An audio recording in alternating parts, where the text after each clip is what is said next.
Hello साथियों, कैसे हो आप सभी। उम्मीद है आप सभी अच्छे होंगे। मैं हरवेंद्र एक बार फिर से आप सभी साथियों का अपने परिवार हर क्लासेस 24 में आपका स्वागत करता हूं।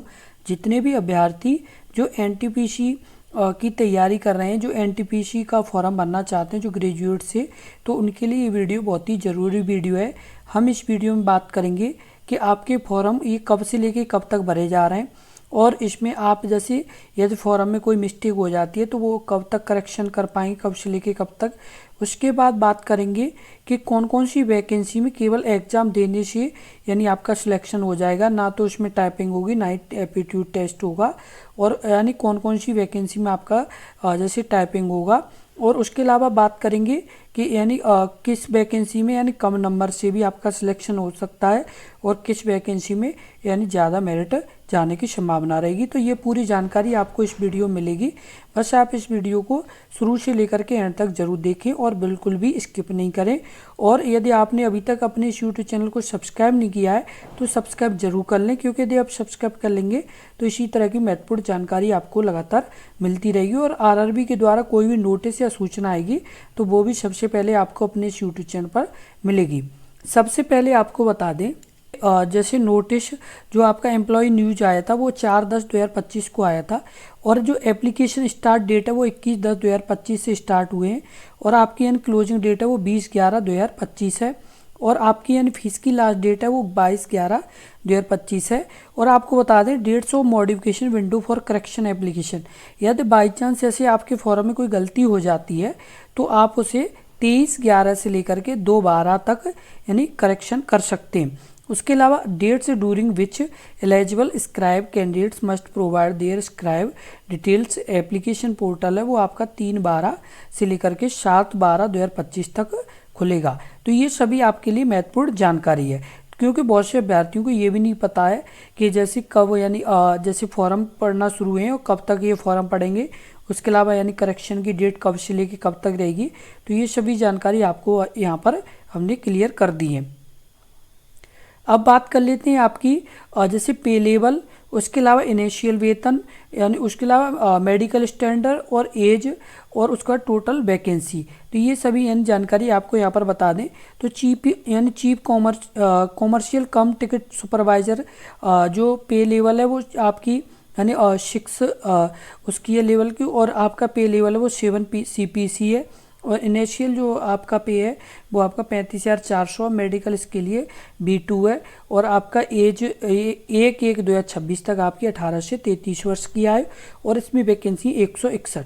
उसके बाद स्टेशन मास्टर आपकी यानी 35,400 इनिशियल यानी आपका पे है, और A2 इसके लिए मेडिकल, और 18 से 33 वर्ष, और 615 वैकेंसी है।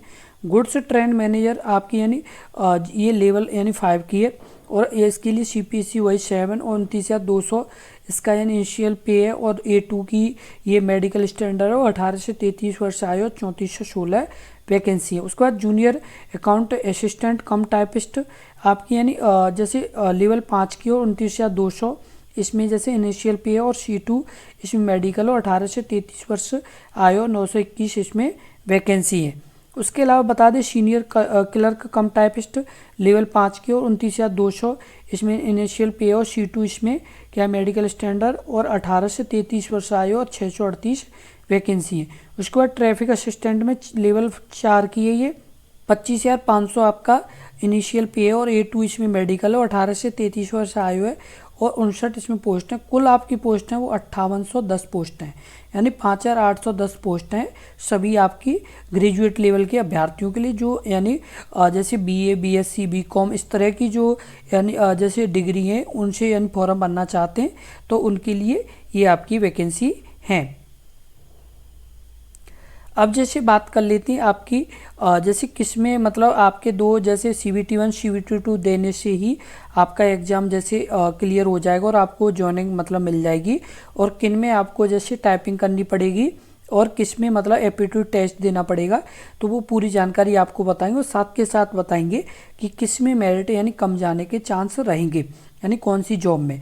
तो सबसे पहले गुड्स ट्रेन मैनेजर, इसमें क्या है ये लेवल 5 की वैकेंसी है, और इसमें CBT1 और CBT2 दो एग्ज़ाम होंगे, और आपको क्या है डायरेक्ट यानी फिर जॉइनिंग लेटर के लिए आपकी यानी कट ऑफ लगेगी। उसके बाद सीनियर क्लर्क कम टाइपिस्ट, ये लेवल 5 की, और इसमें आपके 2 टेस्ट होंगे, फिर कंप्यूटर बेस्ड टाइपिंग टेस्ट होगा। उसके बाद जूनियर अकाउंट असिस्टेंट कम टाइपिस्ट, ये लेवल 5 की, और इसमें 2 एग्जाम होंगे और कंप्यूटर बेस्ड एग्जाम होगा। उसके बाद चीफ कॉमर्शियल कम टिकट सुपरवाइजर 6 लेवल की ये वैकेंसी है, और इसमें केवल आपको 2 एग्जाम देने, CBT 1 CBT 2, और फिर आपकी फाइनल कट ऑफ लगेगी।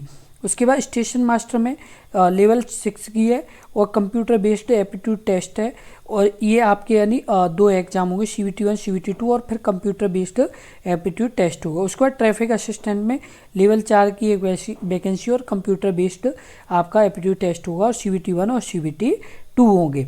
और आपको बता दें, जो वैकेंसी केवल CBT 1 और CBT 2 यानी क्लियर करने के बाद, जैसे CBT 1 आप क्लियर करेंगे फिर CBT 2 देंगे, तो CBT 2 के यानी रिजल्ट के हिसाब से आपकी कट ऑफ जो लग जाएगी आपकी फाइनल यानी कट ऑफ, तो वो आपकी ट्रेन मैनेजर के लिए और आपकी चीफ कॉमर्शियल कम टिकट सुपरवाइजर के लिए, ये 2 जॉब ऐसी हैं जिसमें आपके केवल CBT 1 और CBT 2 होंगे, और CBT 2 की कट ऑफ के हिसाब से आपको यानी आपकी यदि जैसे क्वालिफाई आपने कट ऑफ कर ली तो आपको जॉब मिल जाएगी।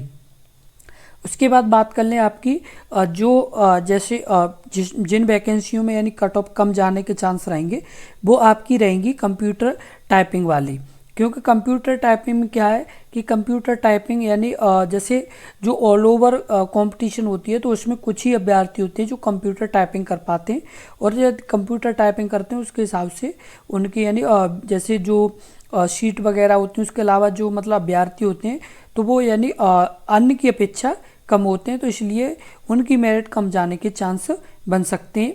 जो आपकी सीनियर क्लर्क कम टाइपिस्ट और जूनियर अकाउंट असिस्टेंट कम टाइपिस्ट, तो ये जो दोनों आपकी यानी टाइपिंग वाली हैं, इनमें यानी मेरिट थोड़ी बहुत कम जा सकती है। और जो आपकी यानी ट्रेन मैनेजर और आपकी ये चीफ कॉमर्शियल टिकट सुपरवाइजर, तो इसमें कट ऑफ ज़्यादा रहने के चांस रहेंगे। उसके अलावा स्टेशन मास्टर की भी काफ़ी अच्छी कट ऑफ रहेगी। उसके अलावा ट्रैफिक असिस्टेंट की भी ये यानी कट ऑफ थोड़ी अच्छी रहेंगी, लेकिन जो टाइपिंग वाले जैसे एग्ज़ाम है तो उनमें थोड़ी बहुत कम आपकी कट ऑफ रह सकती है। अब जैसे आपको बता दें, जो computer based typing skill test है उसमें आपकी for the post senior clerk cum typist junior account assistant typist computer based typing skill test CBTST qualifying nature marks obtained typing skill test shall not be added making merit, यानी आपकी जैसे जो typing है वो केवल आपको पास करनी होगी, इसकी कोई मेरिट नहीं लगेगी। Shall be conduct which the number of candidate equal to 8 times the number of vacancy, इसके लिए मतलब जैसे जो वैकेंसी उसके 8 टाइम्स मतलब जैसे अभ्यर्थी पास की जाए। Community shall be called the candidate should be types and 30 words पर मिनट्स WPM इन इंग्लिश और 25 words Hindi personal computer only. जो मतलब जैसे इंग्लिश की बात की जाए तो आपकी 30 वर्ड पर मिनट, और आपकी हिंदी के लिए 25 यानी वर्ड पर मिनट आपकी टाइपिंग होना यानी कंपलसरी है, जो आपकी टाइपिंग वाली जॉब है उनके लिए। तो ये सभी आपकी यानी महत्वपूर्ण जानकारी है। तो जितने भी अभ्यर्थी जो कंप्यूटर वाली यानी जो कंप्यूटर टाइपिंग वाली जॉब की तैयारी कर रहे हैं, जिसमें आपकी जैसे सीनियर क्लर्क कम टाइपिस्ट और जूनियर अकाउंट असिस्टेंट कम टाइपिस्ट वाली जो जॉब है, तो इसमें क्या है कि आपका यानी टाइपिंग होगा तो आपकी इंग्लिश की टाइपिंग होनी चाहिए वो 30 वर्ड पर मिनट और 25 वर्ड पर मिनट हिंदी की टाइपिंग होना कंपलसरी है, तो आप ये अच्छे से ज़रूर करें। उसके बाद आगे बात की गई है without tools spell check facilities for guidelines those appears for typing skill test Hindi यानी कुर्तदेव और मंगल फॉन्ट्स। जो हिंदी की टाइपिंग है वो आपकी यानी कुर्तदेव या मंगल फॉन्ट की होनी चाहिए।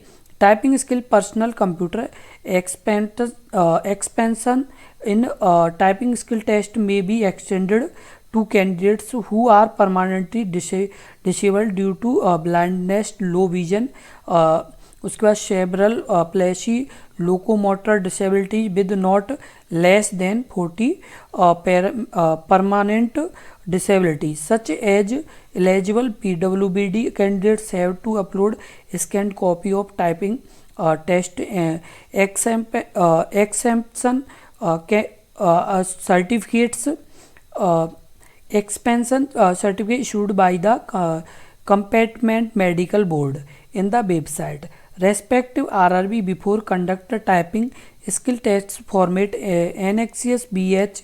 The merit will be drawn only the candidates qualify CBS CBTST exempted PWBD candidates based on performance second stage CBT2। जो मतलब इसमें बात की गई है, तो ये बात की गई है कि जो मतलब अभ्यर्थी जो मतलब PWBD में आते हैं तो उनके लिए कुछ रियायतों की बात की गई है, और जो नॉर्मल अभ्यर्थी जो मतलब एकदम सही अभ्यर्थी तो उनके लिए इंग्लिश की जो 30 वर्ड पर मिनट और हिंदी की 25 वर्ड पर मिनट, और इसमें बात की जो हिंदी वाली टाइपिंग है वो आपकी या तो कुर्तेदेव या मंगल फॉन्ट की होनी चाहिए। तो ये सभी आपके लिए ज़रूरी जानकारी। तो जितने भी अभ्यर्थी जो NTPC का फॉर्म भर रहे हैं वो इन जानकारी को जरूर ध्यान रखें, क्योंकि आपको एक एक जानकारी से क्या है कि आपकी जो कट ऑफ लगेगी उसमें काफ़ी फ़ायदा मिलेगा। क्योंकि यदि आपको यही जानकारी नहीं है कि हमें किस में बनना चाहिए किस में नहीं बनना चाहिए तो उससे आगे काफ़ी प्रॉब्लम आती है। इसलिए पूरी जानकारी के साथ फॉर्म भरना चाहिए जिससे एक भी गलती ना हो और हमारा आसानी से सिलेक्शन हो पाए। इसलिए पूरी जानकारी के साथ आप अपना फॉर्म भरें। और जब भी जैसे अपनी पोस्ट प्रीफ्रेंस दें, जब भी आप जैसे अपनी पोस्ट प्रीफ्रेंस दें तो उसमें ये ध्यान रखें कि आपको इस तरह से पोस्ट प्रीफ्रेंस देनी होगी जिससे आपके मतलब बहुत ही आसानी से आपका सिलेक्शन हो पाए। पोस्ट प्रीफ्रेंस में ये ध्यान रखें कि आपके नंबर के हिसाब से जैसे जिसमें मतलब आपके नंबर जैसे ज़्यादा हैं तो उसके हिसाब से आपकी पोस्ट प्रेफरेंस मतलब रखी जाएगी। तो इसलिए आप कोशिश करें कि इस तरह से अपनी पोस्ट प्रेफरेंस दें जिससे आप मतलब अपना सिलेक्शन बहुत ही आसानी से ले पाएँ।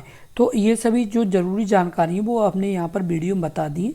और यदि आपने अभी तक अपने इस यूट्यूब चैनल को सब्सक्राइब नहीं किया है तो सब्सक्राइब जरूर कर लें और इस वीडियो को ज़्यादा से ज़्यादा शेयर करें जिससे और भी अभ्यर्थियों तक ये महत्वपूर्ण जानकारी पहुँच सके, क्योंकि और भी अभ्यर्थियों को ये जानकारी नहीं पता है। इसलिए सभी अभ्यर्थियों तक ये वीडियो को जरूर शेयर करें और वीडियो यदि महत्वपूर्ण लगी हो और अच्छी लगी हो तो वीडियो को लाइक ज़रूर कर दें। धन्यवाद।